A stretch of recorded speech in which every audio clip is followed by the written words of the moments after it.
Welcome to another week of the Doc's Diagnosis presented by Centris Federal Credit Union. Remember, for all your banking needs, go to centrisfcu.org and get started with the Centris account today and become a member. Before we get started with the diagnosis, make sure to like this video, leave some comments if you like what Dr. Rob has to say or if you don't like what he has to say, and also subscribe to the Doc Talk Sports YouTube channel. Dr. Rob, we're just going to cut to the chase. We're going to the last play of the game for Nebraska, and I got to show everybody that was all over social media. If you got on Facebook, if you got on Twitter, if you got on TikTok, this is all you saw, a frozen shot in time.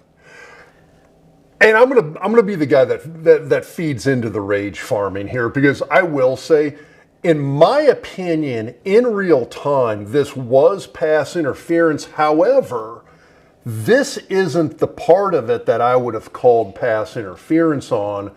What I would call it on is if you watch this play out in real time. Let's do that. So you're going to see a tug on the front of his jersey, that right there. So he gets pulled to his right initially. And that's the pass interference. So here it comes in slow-mo then. So you'll see the right there, he's getting pulled to the right. And so what you'll see is you see this hand right here, there's a tug this direction, and you'll see his head and shoulders come in this direction as well. That keeps him from getting in position to make the catch. That's the pass interference. It's not the jersey pull on the back.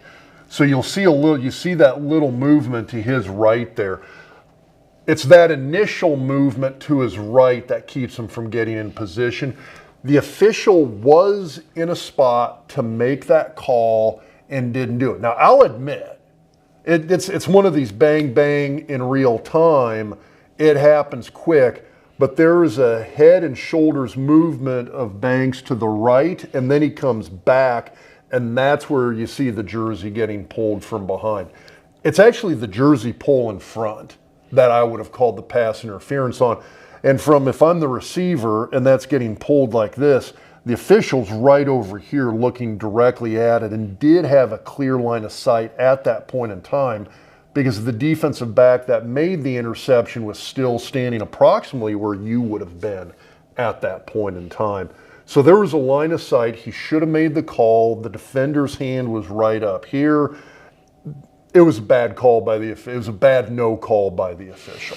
Now, of course, last play of the game, it's kind of like a Hail Mary, which it was not. Also, maybe use a basketball analogy, right? You're coming down the last shot of the game. You usually don't see a foul called on that. I'm not saying it's right. And I understand that point of it as well. And the other thing that you got to take into consideration is the fact that it would have given Nebraska first and goal. It would not have given them a score. The Nebraska still would have had to run another play to score to try and tie the game. Well they'd had to go for two as well. Correct. So they would have had to score a touchdown. Basically score twice. Yes. So we totally understand why people are upset. Did you think the officiating was bad in that game? That was the only, there was no PIs called in the game. So you got to believe this was going on all day long, right? Yeah, I mean, if it's one of those things where you want to talk about consistency, there's also some situational things that play into this last one as well, too. But if it's a consistency thing, and I did see a lot of hand fighting the whole game, it would have been interesting to go back and take a close look at a lot of those other plays where I did see some hand fighting and kind of analyze those and decide, is that something that should have been called or not? All right, tomorrow we're going to take a look at a couple of Nebraska plays, also look at Wisconsin, who the Huskers have up next. They gave Oregon all it could handle, but Oregon got out of Madison with a win. What will that do to Wisconsin's psyche coming on the road to Lincoln next week? For Dr. Rob Zadisk, I'm Travis Justice. We'll talk to you tomorrow on the Doc's Diagnosis presented by Centris Federal Credit Union. Life is full of firsts. For every big moment you celebrate, Centris Federal Credit Union is here for you. With day-to-day banking needs, loans, or saving for your next milestone, Centris supports our members every step of the way. Learn more at centrisfcu.org.